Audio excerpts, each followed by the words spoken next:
भव्य कलश यात्रा के साथ संगीतमय श्रीमद् भागवत ज्ञान यज्ञ सप्ताह प्रारंभ। संगीत की नगरी ग्वालियर KGYMC ग्राउंड पर आज से संगीतमय श्रीमद् भागवत कथा प्रारंभ हुई। कथा के पूर्व नाका चंद्रवदनी तिराहे से भव्य कलश यात्रा का आयोजन किया गया, जहां यात्रा में पीले परिधानों 351 महिलाएं अपने सर पर कलश लेकर चल रही थीं।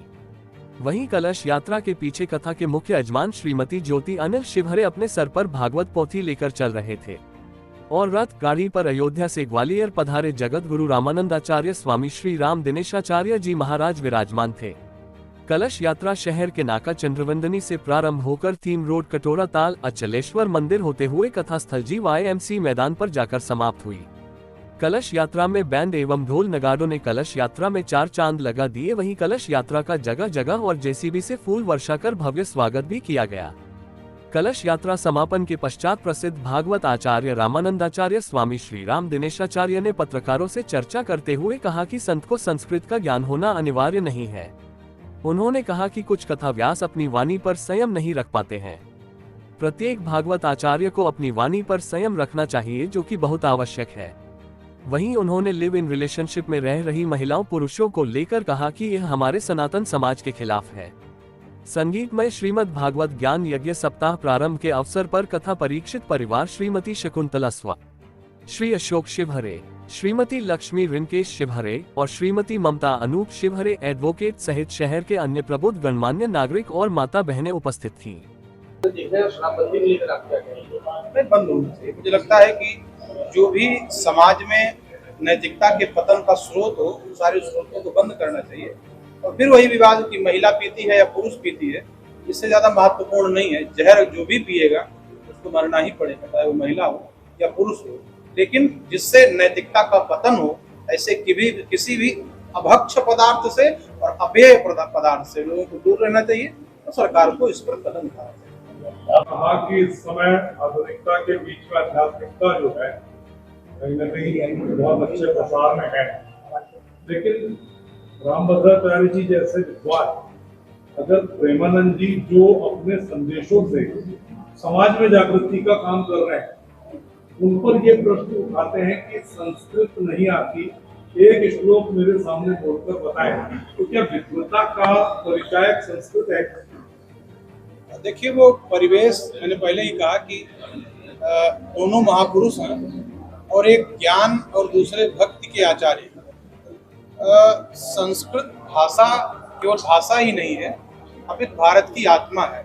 और निश्चित रूप से भारत को समझना है तो बिना संस्कृत के हम भारत और भारतीयता को नहीं समझ सकते हैं। लेकिन दूसरी बात यहाँ से जो निकल के आती है कि एक पंथ जो है वो भक्ति का पथ है, और भक्ति के पथ पर संस्कृतज्ञ होना ये आवश्यक नहीं है, क्योंकि जितने भी भक्त हुए हैं उनको संस्कृत नहीं आता है। स्वयं कबीर दास जी कहते हैं कि हमने कागज और कलम उठाया नहीं, हमने कभी पढ़ाई नहीं किया है। मुझे लगता है ज्ञानी होने के लिए, शास्त्रज्ञ होने के लिए तो शास्त्र और संस्कृत की आवश्यकता है, और भक्त होने के लिए संस्कृत ही पढ़ने वाला व्यक्ति भक्त हो सकता है, ऐसी कोई मान्यता नहीं।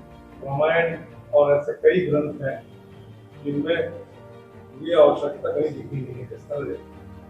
नहीं, मैं सिरे से इस बात को हम खारिज नहीं कर सकते हैं कि आवश्यकता नहीं दिखी है। रामचरितमानस के मंगलाचरण संस्कृत में ही हुए। तो संस्कृत का अर्थ ये नहीं है कि हम संस्कृत को सिरे से खारिज कर सकते हैं। संस्कृत भारतीयता को और भारतीय दर्शन को समझने की एक मूल धारा है, उसको समझना चाहिए। पर यह बात जरूर है कि अगर हमें संस्कृत नहीं आती है तो हम भक्त नहीं हो सकते हैं, ये बात उचित नहीं। दूसरा, अनिरुद्धाचार्य जी टिप्पणियां कर रहे हैं महिलाओं के, लगातार महिलाओं के आचरण से, उस पर अब महिलाओं को क्या संदेश, क्या सूचना है?